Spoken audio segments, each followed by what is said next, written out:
오늘 우리에게 주신 하나님의 말씀은 사도행전 15장 말씀입니다. 사도행전 15장 1절에서 21절 말씀까지인데 1절에서 11절 말씀까지만 제가 공독해 드리도록 하겠습니다. 사도행전 15장 1절에서 11절 말씀까지 신약 212쪽에 있습니다. 봉독해 드립니다. 어떤 사람들이 유대로부터 내려와서 형제들을 가르치되 너희가 모세의 법대로 할례를 받지 아니하면 능히 구원을 받지 못하리라 하니 바울 및 바나바와 그들 사이에 적지 아니한 다툼과 변론이 일어난지라. 형제들이 이 문제에 대하여 바울과 바나바와 및 그 중에 몇 사람을 예루살렘에 있는 사도와 장로들에게 보내기로 작정하니라. 그들이 교회의 전송을 받고 베니게와 사마리아로 다니며 이방인들이 주께로 돌아온 일을 말하여 형제들을 다 크게 기쁘게 하더라. 예루살렘에 이르러 교회와 사도와 장로들에게 영접을 받고 하나님이 자기들과 함께 계셔 행하신 모든 일을 말하며 바리새파 중에 어떤 믿는 사람들이 일어나 말하되 이방인에게 할례를 행하고 모세 율법을 지키라 명하는 것이 마땅하다 하니라. 사도와 장로들이 이 일을 의논하러 모여 많은 변론이 있음 후에 베드로가 일어나 말하되 형제들아 너희도 알거니와 하나님이 이방인들로 내 입에서 복음의 말씀을 들어 믿게 하시려고 오래전부터 너희 가운데서 나를 택하시고 또 마음을 아시는 하나님이 우리에게와 같이 그들에게도 성령을 주어 증언하시고 믿음으로 그들의 마음을 깨끗이 하사 그들이나 우리나 차별하지 아니하셨느니라. 그런데 지금 너희가 어찌하여 하나님을 시험하여 우리 조상과 우리도 능히 매지 못하던 멍에를 제자들의 목에 두르느냐. 그러나 우리는 그들이 우리와 동일하게 주 예수의 은혜로 구원받는 줄을 믿노라 하니라. 아멘. 아멘. 네, 우리 사랑 성도 여러분 한 주간 잘 지내셨나요? 아멘. 네, 또 이렇게 한 주간 살다가 또 만날 수 있는 게 얼마나 큰 복인가 싶습니다. 오늘 말씀 들을 때 하나님께서 우리에게 말씀 주신다라고 우리가 믿는다면 더 큰 은혜가 있게 될 줄로 믿습니다. 여러분, 우리가 사도행전을 계속 살펴보고 있는데 이제 15장까지 왔습니다. 여러분, 바울과 바나바는 1차 전도 여행을 마치고 수리아 안디옥 교회로 옵니다. 여러분, 비시디아 안디옥이 있고 수리아 안디옥이 있어요. 수리아 안디옥은 수리아 지역의 안디옥이라는 뜻이고 비시디아 안디옥은 비시디아 지역의 안디옥이라는 뜻입니다. 지금 수리아는 지금의 시리아 지역이에요. 여러분, 시리아에 있는 내전이 있었잖아요. 그 시리아에 있는 안디옥 교회였습니다. 그 안디옥 교회가 바울과 바나바를 파송했던 교회였죠. 이 안디옥 교회에 다시 돌아와서 한동안 머물며 사역을 하던 중에 교회 안에 큰 문제가 발생했습니다. 어떤 문제가 발생했냐면 어떤 유대인 신자들이 유대에서 안디옥으로 올라와서 이렇게 가르쳤습니다. 1절에 기록되어 있는데 너희가 모세의 법대로 할례를 받지 아니하면 능히 구원을 받지 못하리라. 즉 이들의 주장은 구원을 받기 위해서는 뭐를 받아야 된다고 말하고 있는 거예요? 할례를 받아야 된다. 우리 이스라엘 사람들처럼 난지 8일 만에 이스라엘 백성들 할례를 받았거든요. 할례를 받아야 한다. 그래야지 구원 얻는다라고 주장했습니다. 그런데 이것은 사실상 복음의 본질을 훼손하는 주장이었습니다. 그래서 바울과 바나바는 이들의 주장에 강하게 반대했고 그러자 교회 안에 적지 않은 다툼이 생겼습니다. 적지 않은 다툼이 생겼고 논쟁이 일어났습니다. 왜냐하면 바울과 바나바의 주장이 있었고 또 유대에서 올라온 사람들의 주장이 있었잖아요. 이 두 주장이 부딪혀서 교회 안에 다툼이 있었고 논쟁이 있었다라는 거예요. 물론 지금 이 다툼은 신학적인 다툼이었어요. 사실 감정적인 다툼이 아니라 어떤 다툼이었어요? 신학적인 그런 다툼이었거든요. 복음을 위해서. 결국 이 문제가 해결이 안 되자 이 안디옥 교회가 어떤 생각을 했냐면 바울과 바나바를 비롯한 안디옥 교회는 여러 형제들을 대표로 해서 예루살렘 교회로 보내는 것이었습니다. 그것이 바로 교회 최초로 이루어진 어떻게 보면 총회예요. 예루살렘 공의회가 시작되었습니다. 그것이 바로 오늘 사도행전 15장에 있었던 사건의 내용이에요. 예루살렘 공의회에서 이 문제, 구원을 받기 위해서는 정말 할례를 받아야 되는가? 이 문제에 대해서 이 예루살렘 공회에서 이게 의제로 상정이 되어가지고 회의를 해서 결정했던 오늘 사건이 오늘 본문이라는 거예요. 우리가 먼저 이 사건을 구체적으로 살펴보기 앞서 보게 되는 사실 한 가지가 있는데 그게 뭐냐면 교회 안에도 갈등이 있다라는 거예요. 교회 안에도 갈등이 있다라는 것입니다. 그리고 또 내 말 한마디가 내 주장 한마디가 교회를 흔들 수도 있다라는 거예요. 우리 하기쁨교회가 이제 올해 1월 달에 처음 세워졌잖아요. 이제 3월 달이니까 이제 3개월째 들어가고 있는데 시간 빠르죠? 대답 한번 해보실래요? 시간이 엄청 빠릅니다. 벌써 3월 달이었는데 여러분 우리가 오늘 이 말씀을 구체적으로 살펴보기 앞서 우리가 두 가지를 먼저 알 수 있는데 교회 안에도 뭐가 생긴다? 갈등이 생긴다. 근데 두 번째로 그 갈등이 사람들의 주장과 말로 인하여서 생겨났다라는 거예요. 그러면 여러분 내 말 한마디가 얼마나 공동체 안에서 중요한가? 내 주장 한마디가 공동체 안에서 얼마나 중요한가? 여러분 늘 생각하면서 신앙생활 할 수 있게 바랍니다. 내 주장이 옳아. 당신은 틀렸어. 나는 이렇게 신앙할 거야. 당신은 그건 틀린 것 같아. 여러분 그 말 한마디가 그 주장 한마디가 여러분 공동체를 흔들 수 있다는 것을 우리가 늘 생각하면서 우리 하기쁨 교회를 세워나갈 수 있기를 바랍니다. 이렇게 안디옥 교회의 문제는 예루살렘까지 올라가게 되었고 이제 해결을 하게 됩니다. 그래서 오늘 이 예루살렘 교회가 어떻게 교회의 문제를 해결했는지를 살펴보면서 우리 교회가 앞으로 겪을 수 있는 여러 문제들이 있을 겁니다. 또 우리 신앙생활 안에도 여러 가지 겪을 수 있는 문제가 있을 거예요. 그때 어떻게 우리가 해결해 나가야 되는지 그 교회의 바른 태도와 자세를 우리가 배워서 우리 교회가 그렇게 세워나가고 또 우리의 신앙생활도 그렇게 정립해 나갈 수 있는 귀한 일이 있기를 주님의 이름으로 축원합니다. 아멘. 첫 번째로 예루살렘 교회에서는 예루살렘 공회에서는 어떻게 이 문제를 정말 다툼이 심했는 것 같아요.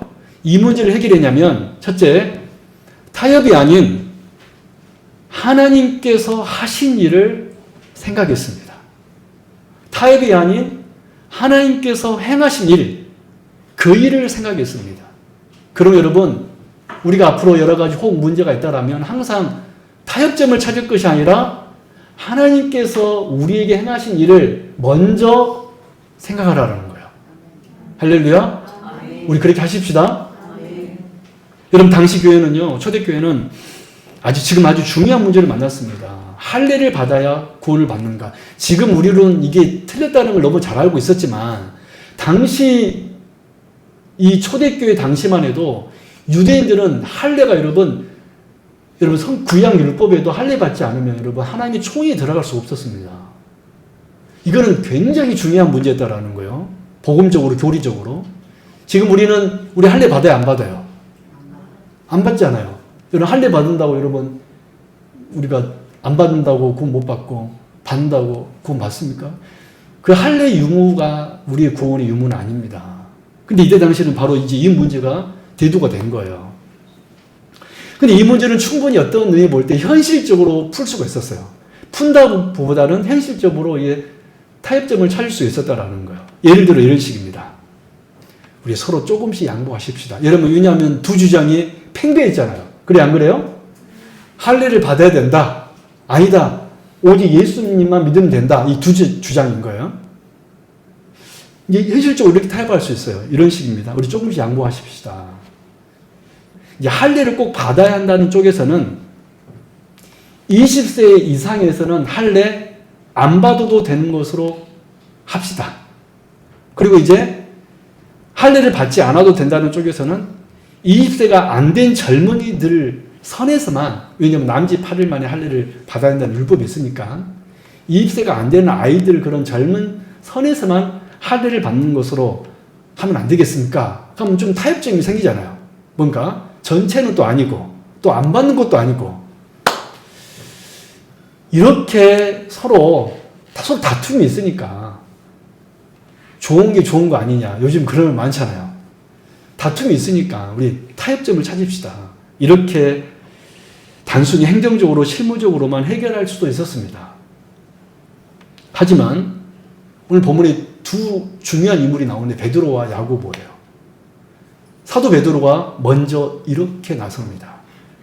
베드로의 첫 마디는 이것이었습니다. 우리 8절 말씀 같이 읽어볼까요? 시작. 또 마음을 아시는 하나님이 우리에게와 같이 그들에게도 성령을 주어 증언하시고, 그분 언제나 하실까요? 그들에게도 성령을 주어 증언하시고, 그들에게도 성령을 주어 증언하시고. 여러분, 베드로의 이 말은 뭔 말입니까? 이 문제를 사람의 지혜로 풀려고 하지 말고 하나님이 이미 하신 일, 성령님께서 그 이방인들에게 이미 하신 일을 보자는 겁니다. 베드로의 첫 마디가 이것이었어요. 우리 사람의 지혜로 풀려고 하지 말고 먼저 바울과 바나바가 말한 것처럼 성령님께서 이방인들에게 행하신 일을 한번 보자는 것이었습니다. 즉 하나님께서 이방인들에게도 성령님을 보내주셨다라면 그건 단순한 사건입니까? 아니면 특별한 사건입니까? 특별한 사건이잖아요. 왜냐하면 성령님께서 임한다는 것은 하나님의 백성이라는 결정적인 증거이기 때문에 그래요. 그래서 베드로의 이 8절 말씀은 이겁니다.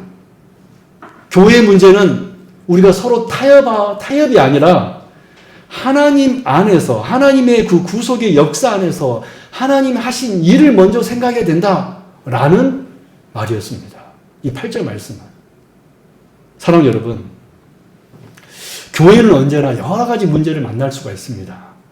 그때 우리는 쉽게 이렇게 생각할 수 있어요.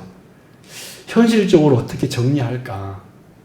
타협점이 무엇일까? 물론 여러분, 교회 문제를 해결할 때 사람의 지혜가 필요합니다. 그러나 그것이 먼저가 되어서는 안 돼요. 우리 사람의 지혜도 물론 중요하고 우리가 서로 정말 좋은 대안점 찾는 것도 물론 중요하지만 그것이 먼저 선행되어서는 안 된다는 것입니다. 먼저 우리가 물어야 할 질문은 뭐냐면 어떤 교회 문제가 있었을 때 또 우리 개인의 신앙생활에 문제가 생겼을 때 먼저 물어야 될 것은 무엇이냐면 하나님께서 지금 나에게 무엇을 말하고 있는가? 성경은 이 문제를 어떻게 보라고 하시는가? 우리가 먼저 항상 하나님을 생각하고 하나님 안에서 그 문제를 해결하려는 그런 영적 시도가 있기를 바랍니다. 여러분, 교회가 하나님의 뜻을 보지 못하고 눈에 보이는 현실만 붙들고 있으면 방향을 잃고 더 깊은 수렁으로 빠져들게 됩니다. 그러나 하나님의 그 역사 속에서, 하나님의 섭리 속에서, 하나님의 그 행하신 일들 속에서 그 문제들을 살펴보면요, 길이 보입니다. 여러분, 예루살렘 공회가 지금 이 교회 문제를 해결할 수 있었던 것은 바로 여기 있었습니다. 하나님의 역사 안에서, 하나님의 행하신 일 안에서 하나님께서 이방인에게 무슨 일을 행하셨는가, 그것에 집중해 보자라는 거예요. 여러분, 우리 개인의 삶도 마찬가지입니다. 여러분, 어려운 선택 앞에서 우리는 항상 뭐부터 하냐면 계산부터 해요. 손해가 있는가? 이익이 되는가? 여러분, 솔직히 우리 살면서 어려운 선택이 있을 때 뭐 먼저 생각을 해요? 손해가 있는가? 이익이 되는가? 솔직히 그래 안 그래요? 그러나 신자의 삶은 달라야 됩니다. 손해와 이익을 따지기 전에 먼저 하나님께서 나를 어떻게 구원하셨는가? 그 은혜의 역사에 합당한 선택은 무엇인가? 늘 먼저 하나님 안에서 무엇을 선택해야 한다라는 거예요. 이 질문이 먼저 나올 때 거기에서 여러분, 우리 안에 있는 신앙의 문제도 해결되고 또 교회 안에 일어날 여러 가지 문제도 해결될 줄로 믿습니다. 아멘. 계속해서 내 주장, 내 생각만을 앞세우면요, 절대로 타협집이 안 나요. 망했다 안타깝게도 우리 한국교회 얼마나 많은 다툼이 있습니까? 왜 그런지 아십니까? 다 자기의 주장이 의라고 생각하기 때문에 그렇습니다. 여러분, 우리 먼저 하나님께서 우리를 어떻게 구원하셨는가 이 질문을 할 수 있기 바랍니다. 그 은혜의 역사에 합당한 선택은 무엇인가? 여러분, 교회는요 세상의 조직이 아닙니다. 우리 신자는요 세상 사람이 아닙니다. 교회는 하나님의 그 구원의 역사 안에서 세워진 공동체이고, 여러분들은 예수 그리스도의 십자가의 그 크신 사랑으로 세워진 사람임을 항상 기억하고 생각할 수 있기를 바랍니다. 그럼 여러분, 항상 어떤 문제를 만날 때 손해와 이익을 계산하는 것을 먼저 할 것이 아니라 내가 누구인가? 그래서 내가 하나님의 사람이라면 그것이 손해가 될지라도 저는 우리 성도님들이 신앙생활할 때 손익계산 안 했으면 좋겠어요. 하나님이 나에게 무엇을 원하는가? 나는 누구인가? 여러분, 우리가 신앙생활하면서 선택해야 될 문제가 생기고, 또 심지어 선택의 문제가 아니라 고민의 문제, 또 고민의 문제를 또 넘어서서 다툼의 갈등의 문제가 생길 수가 있는데, 항상 먼저 하나님이 하신 일을 먼저 생각할 수 있는 저와 여러분 되길 바랍니다. 아멘. 그러면요 거기서부터 해결이 됩니다. 아멘. 오늘 예루살렘 공의회가 그랬다라는 거예요. 두 번째로, 예루살렘 공의회는 문제를 어떻게 해결했는가? 말씀 앞에 잠잠히 들었습니다. 하나님의 말씀 앞에 잠잠하게 들었습니다. 그러므로 저와 여러분이 우리 교회가 어떤 일이 있을 때 두 번째 취할 행동은 하나님의 말씀을 잠잠히 들어야 돼요. 여러분, 베드로의 이 8절의 이야기에 어떻게 반응이 있는지 한번 볼까요? 8절에서 우리 성령님께서 하신 일 한번 보자라고 얘기했잖아요. 그랬을 때 12절에서 이렇게 반응합니다. 시작. 온 무리가 가만히 있어 바나바와 바울이 하나님께서 자기들로 말미암아 이방인 중에서 행하신 표적과 기사에 관하여 말하는 것을 듣더니, 여러분 이 말씀이 중요한 말씀은 온 무리가 가만히 있어. 이게 우리가 첫 번째로 또 우리가 주목할 말씀입니다. 가만히 있어. 여러분이 가만히 있어. 이 말은 잠잠했다라는 거예요. 이 행동을 이렇게 멈췄다는 것이 아니라 말하기를 그쳤다라는 거예요. 여러분, 지금 이 예루살렘 공의회는 평범한 모임이 아닙니다. 교회의 중요한 문제를 다루는 공식 회의였습니다. 여러 사도들과 교회 지도자들이 지금 모여 있고 의견들도 많았을 것입니다. 여러분, 보통 회의는 시끄러워요, 조용해요? 시끄러워요. 주장이 있으니까. 저는 그렇게 생각합니다. 저는 그렇게 생각합니다. 의견이 오가고 반박이 나오고 다시 주장이 나오고 그렇습니다. 그런데 베드로의 8절 말씀, 성령님께서 하신 일을 한번 보자. 이 말을 하자. 이 말이 끝나자 모든 사람이 어떻게 했습니까? 조용해졌습니다. 이것은 단순히 말을 안 했다는 뜻이 아니라 의도적으로 침묵을 선택했다는 것입니다. 왜 그랬을까요? 우리가 지금 방금 첫 번째로 나눈 이 교훈, 이 사실 그들이 깨달은 거예요. 아, 이 문제는 단순한 교회 행정과 실무의 문제가 아니구나. 하나님이 지금 역사하고 계시는 일이구나. 이 깨달음이 그들을 잠잠하게 만들었습니다. 하나님이 우리 안에 지금 역사하고 계시는구나. 여러분, 출애굽기 14장 14절 말씀 볼까요? 같이 읽습니다. 시작. 여호와께서 너희를 위하여 싸우리시니 너희는 가만히 있을지어다. 그 부분을 가만히 한번 주목해 볼까요? 여러분, 이 말씀은 홍해를 건너기 직전에 뒤에는 애국 군대가 쳐들어오고 쫓아오고 있고 앞에는 홍해가 가로막혀 있었습니다.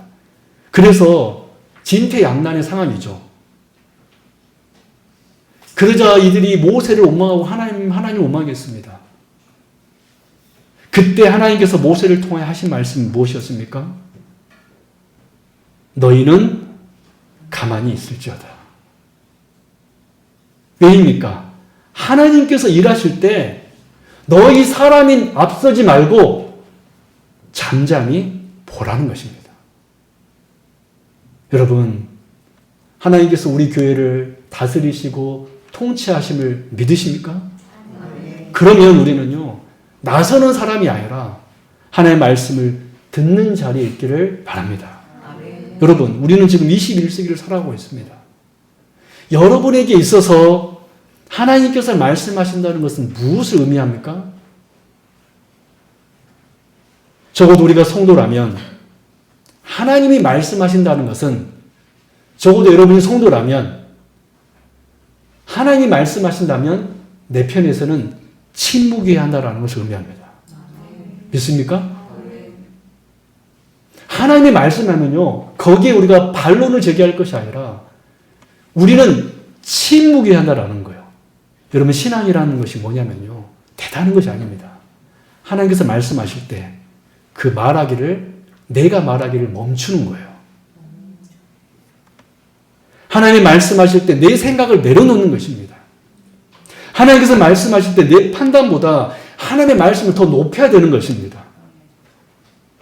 이런 의미에서 다시 말씀드리지만 신앙이란 말씀하실 때 내가 말하기를 멈추는 것입니다. 좀 더 정확히 말하면 하나님이 말씀하실 때 내 주장보다 하나님의 말씀을 앞세우는 것입니다. 이것이 바로 믿음이고 이것이 바로 우리 신앙인 줄로 믿습니다. 그럼 여러분, 혹 내 생각이 있고 내 주장이 있고 내 선택이 있고 내 판단이 있을지라도 하나님께서 말씀하신다면 우리의 마음이 잠잠해지기를 주님의 이름으로 축원합니다. 그러면 하나님께서요, 우리를 다스릴 것이고 또 그로 인하여 우리에게 있는 여러 가지 문제를 차근차근 해결해 주실 거예요. 그리고 이 잠잠함 뒤에 나온 또 두 번째 행동이 있었는데 12절 다시 한번 읽을까요? 시작. 온 무리가 가만히 있어 바나바와 바울이 하나님께서 자기들로 말미암아 이방인 중에서 행하신 표적과 기사에 관하여 말하는 것을 듣더니라. 두 번째, 그들은 잠잠한 다음에 어떻게 했습니까? 들었습니다. 하나님의 말씀을 들었습니다. 그들은 조용해졌을 뿐 아니라 말씀을 이제 듣기 시작했습니다. 주장을 멈추고 하나님의 역사를 듣기 시작했다는 거예요. 바울과 바나바가 하나님께서 이방인 가운데 행하신 일을 말하자 모두가 그 일을 조용히 들었습니다. 조금 전까지는 어떻게 했습니까? 내 생각이 이렇다, 당신은 틀렸다, 그런 자리였는데 베드로가 우리 성령님께서 하신 일을 한번 생각해 보자 라고 선포하자 그들은 첫 번째 어떤 행동을 했어요? 잠잠하였고, 두 번째 어떻게 했어요? 들었습니다. 여러분, 우리 안에도 갑자기 여러 가지 일이 있을 때 성령님께서, 우리 하나님께서 우리에게 하신 말씀을 들어보십시다 라고 하면 그 순간 잠잠히 하나님의 말씀을 듣는 저와 여러분 되기를 바랍니다. 여러분, 지금 이 예루살렘 공예는요, 논쟁의 자리가 아니라 이제는 하나님께서 무엇을 행하셨는가를 듣는 자리가 되었습니다. 저는 우리 하기쁨 교회가 늘 내 주장을 말하고 내 생각을 말하는 그런 공동체가 아니라 늘 하나님의 말씀을 듣는 자리에 머물 수 있는 우리 귀한 착한 성도님이 될 수 있기를 주님의 이름으로 축원합니다. 사랑하는 여러분, 성경에서 완고한 사람, 또 목이 곧은 사람이라는 표현이 있잖아요. 성경 읽어보면 완고하다, 목이 곧았다라는 표현이 있는데 그 말은 어떤 사람이냐면 하나님의 말씀을 듣지 않는 사람이에요. 하나님이 말씀하시는데도 그래도 내 생각이 이렇다라고 주장하는 사람이 성경에서 말하는 완고한 사람이고 목이 곧은 사람입니다. 그래서 그들은요, 듣지 않습니다. 그래서 그들은 잠잠하지 않습니다. 계속 자기 말만 합니다. 그러나 경건한 사람은 달라요. 지금 하나님께서 말씀하신다고 느끼는 순간 멈추고 듣습니다. 여러분, 교회는요, 자기 의견을 앞세우는 곳이 아니라 다시 말씀드리지만 하나님의 말씀을 듣는 곳입니다. 교회는요, 말하는 이가 되어서는 안 되고 잠잠한 이가 되어야 됩니다. 듣는 이가 되어야 됩니다. 바라기는 우리 교회가, 우리 성도님들이 그런 성도 되기를, 그래서 모든 문제가 혹 생기더라도 금방 해결할 수 있는 복된 공동체 될 줄로 믿습니다. 마지막 세 번째로 예루살렘 공회는 이 문제를, 교회의 이 다툼의 문제를, 신학적 논쟁의 문제를 어떻게 해결했냐면 아멘 했습니다. 말씀이 이제 잠잠하고 들었잖아요. 하나님의 말씀 선포되자 그들은 어떻게 했어요? 아멘 했습니다. 우리가 13절부터 21절 말씀까지 우리가 쭉 읽지는 않았지만 이 야고보의 발언은요, 전체적으로 한마디로 요약하며 말하자면 아멘이었습니다.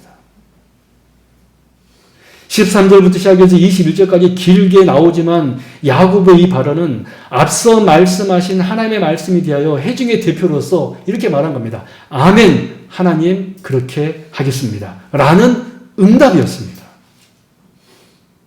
그리고 야고보는 다시 회의 열지 않았어요. 타협안을 다시 제시한 것도 아니고 하나님께서 하신 일을 성경으로 확인하고 그 뜻을 따르자고 선언한 것입니다. 여러분, 이것이 바로 예루살렘 공회가, 교회가 당시 문제를 해결하는 세 번째 방법이었어요. 이제 하나님의 말씀 앞에 어떻게 한 거예요? 아멘 한 거예요. 여러분, 여기서 우리는 중요한 원리를 배웁니다. 교회가 해야 할 일은요, 먼저 해야 할 일은 항상 내 생각에는 이 아니라 아멘이어야 한다라는 것입니다. 하나님이 말씀하시면 교회는 잠잠히 듣고 마지막에 응답해야 되는데 그 응답은 바로 아멘이 되어야 될 줄로 믿습니다. 아멘이 되어야 될 줄로 믿습니다. 여러분, 교회는요, 사람의 의견으로 움직이는 공동체가 아니에요. 교회는 하나님의 말씀 위에 세워진 공동체입니다. 그러므로 교회가 어떤 결정을 내리든지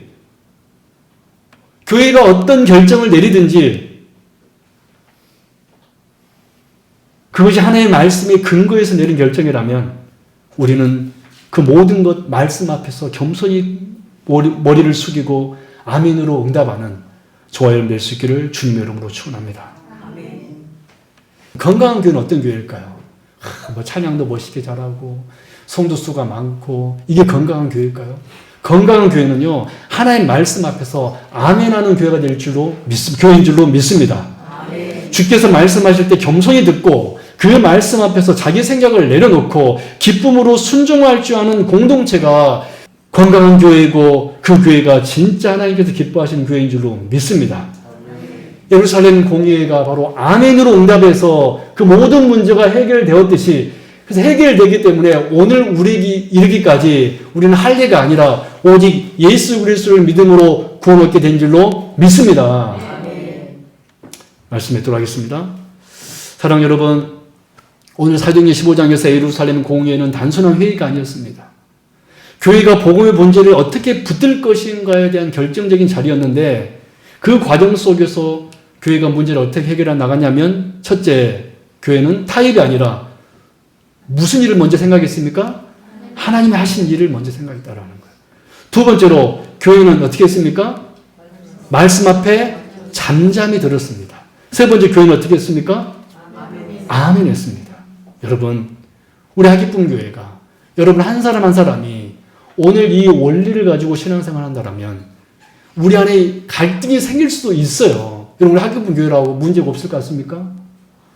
생길 거지만 이 예루살렘 교회도 여러 가지 논쟁이 있었지만 하나님의 뜻 안에서 모든 것들이 아름답게 해결되었던 것처럼 우리 교회도 그렇게 해결해 나갈 것이고, 하나님 말씀이 임하면 그때 우리의 말을 멈추고, 할렐루야, 들으십시오. 믿습니까?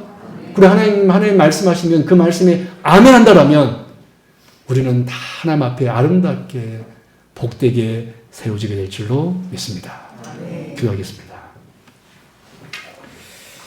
하나님 아버지 감사합니다.